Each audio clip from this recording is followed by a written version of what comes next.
semua ingin bumi tetap hidup untuk generasi masa depan. Tapi apakah kita benar-benar tahu? Kendaraan listrik yang katanya ramah lingkungan ternyata masih meninggalkan jejak yang menyakitkan bagi bumi kita. Rasulullah Shallallahu Alaihi Wasallam bersabda, "Sesungguhnya dunia ini hijau dan indah, dan Allah telah menciptakan kalian sebagai pengelolanya. Maka perhatikan bagaimana kalian mengelolanya." Hadis riwayat Muslim. Perkenalkan, saya Hania Fakhira, mewakili daerah pemilihan 5 Jawa Barat. Hari ini saya akan mengajak kita semua untuk melihat lebih dalam apakah transisi energi kita benar-benar ramah lingkungan. Kendaraan listrik masih menjadi tren dunia. Di Indonesia, penggunaannya meningkat drastis hingga 54.856% dalam 5 tahun terakhir. Tapi sayangnya, listrik untuk mengisinya masih berasal dari PLTU berbahan bakar batu bara.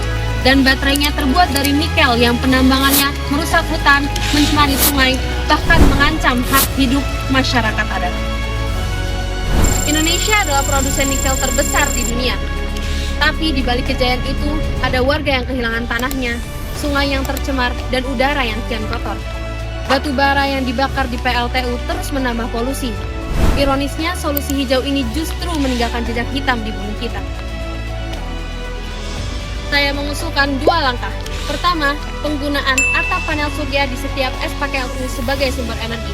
Indonesia mempunyai sinar matahari sepanjang tahun, mengapa tidak kita manfaatkan? Kedua, mengganti baterai konvensional dengan baterai LiFePO4 yang lebih aman, tahan lama, mudah didaur ulang, dan tidak bergantung pada bahan tambang langka. Jika saya menjadi anggota DPR RI, pada fungsi legislasi saya akan merevisi Undang-Undang Minerba Nomor 3 Tahun 2020 untuk mencabut izin perusahaan yang merusak lingkungan, serta membuat Perpres baru untuk mendukung energi terbarukan dan baterai ramah lingkungan. Pada fungsi pengawasan, saya akan memperketat AMDAL dengan melibatkan akademisi dan LSM lingkungan, serta mengawasi perusahaan dengan kementerian terkait, dan mengalokasikan dana riset untuk pengembangan baterai, LFP, dan teknologi panel surya buatan anak bangsa sesuai fungsi anggaran DPR RI. Kita butuh lentera listrik dari energi non-emisi untuk ekosistem ramah, agar transisi energi benar-benar bersih, adil, dan berkelanjutan.